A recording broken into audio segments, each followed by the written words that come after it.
Hey everyone.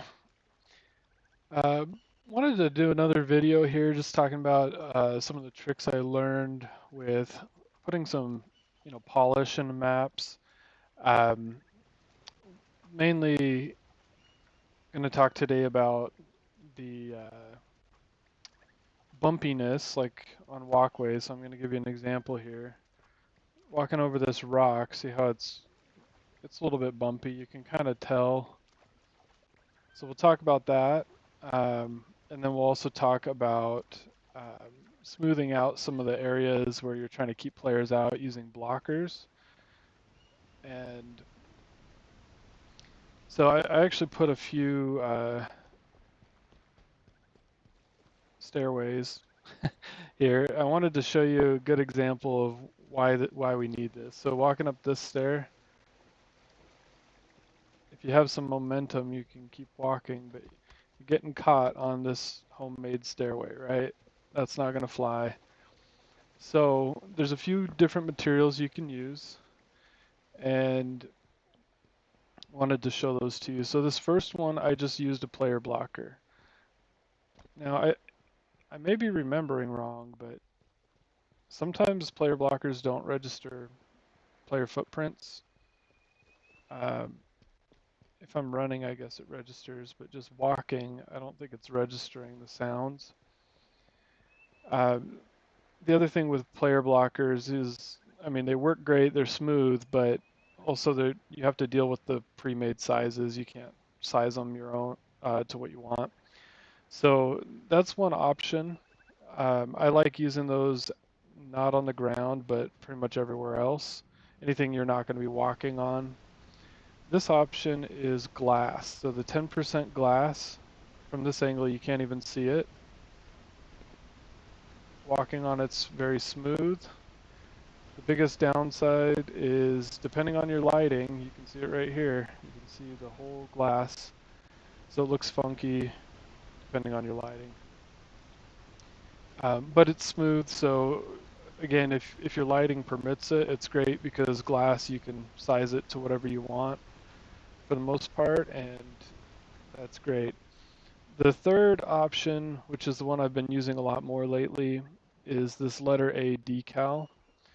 And normally decals don't have collision, but for whatever reason, this large letter A does.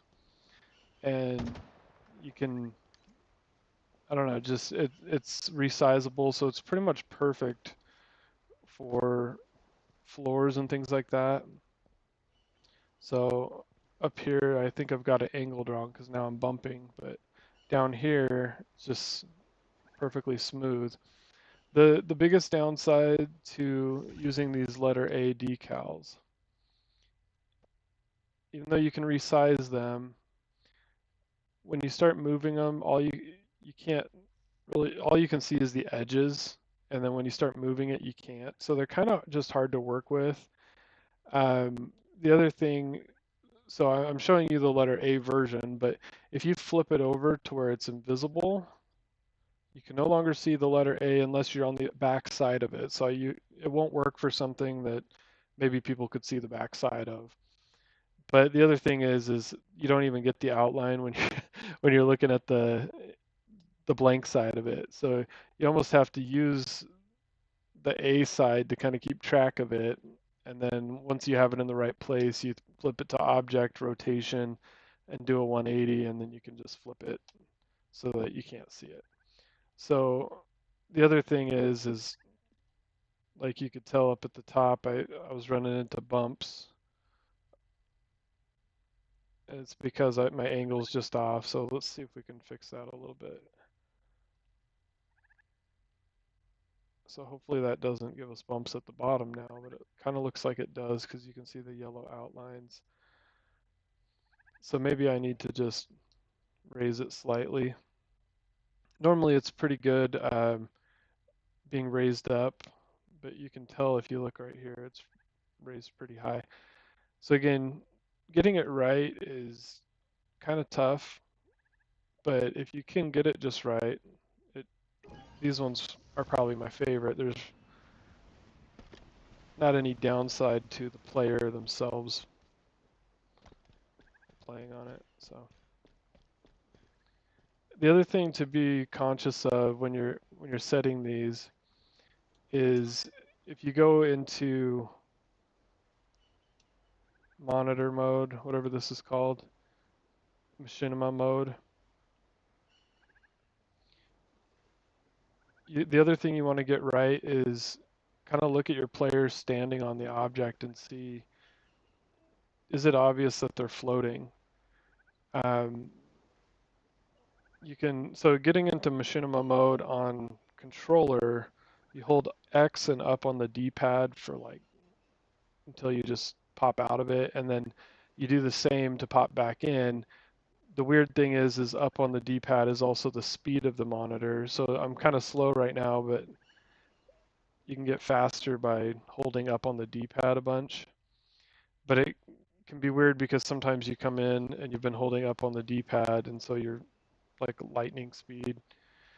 But let me back out. It takes a few seconds, but so this one obviously it's smooth, but I need to get it perfectly right above the stairway so that it doesn't make me look like I'm floating.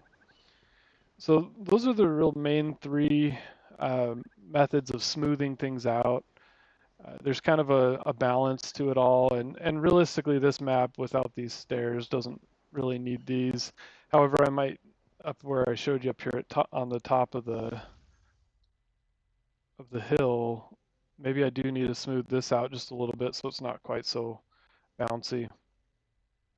The other thing I wanted to show is some of the things I've done here with blockers. So I have, it's kind of hard to see right now, I've got these stalactites that I thought looked pretty cool, but if a player's trying to grapple across, you just like hit them and and get knocked down.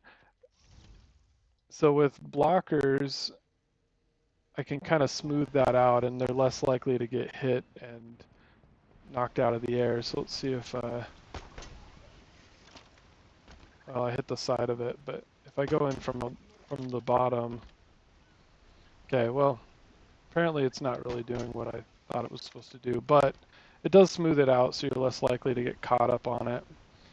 The other thing is trying to keep people inside your map area, right? So you'll have places on your walls where there's little um,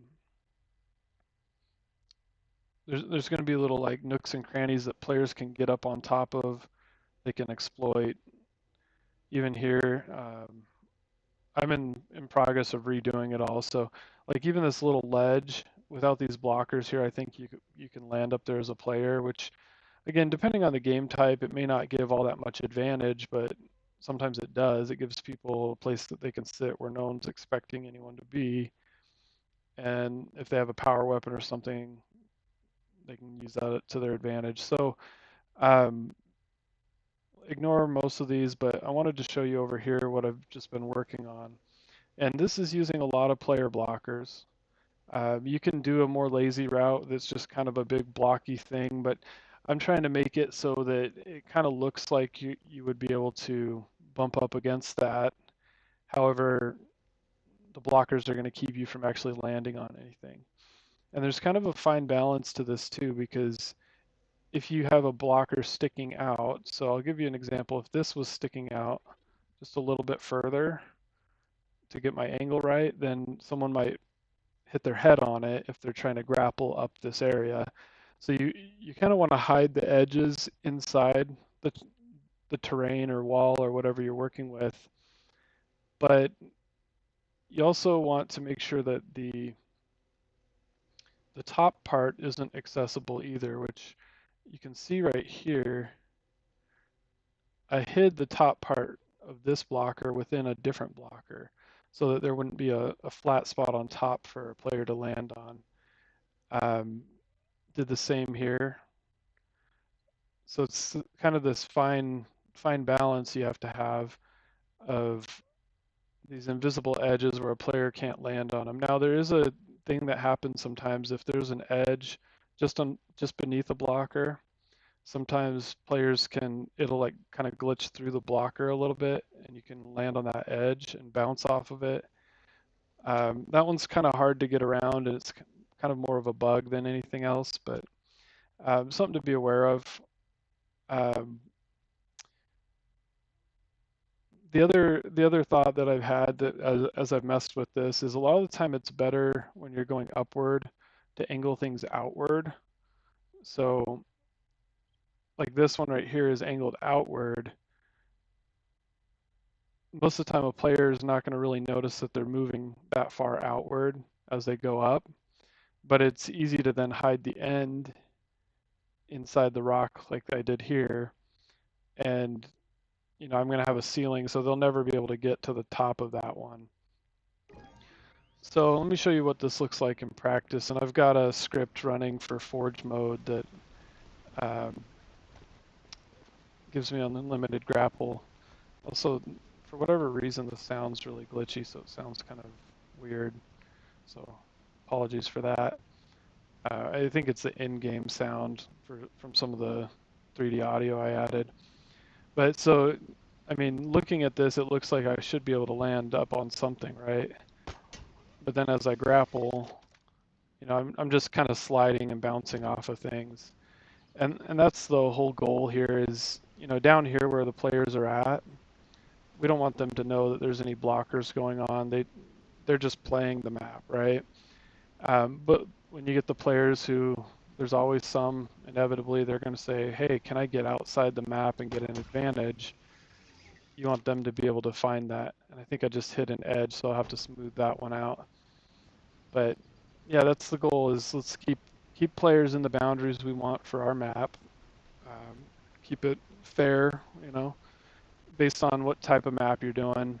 And then but keep it kind of seamless for your average player who's not trying to exploit things. So anyway, just wanted to kind of share some of that knowledge out, and hopefully it's helpful. It's just kind of one of those things to polish off your map, especially if you're looking to have a really high quality map.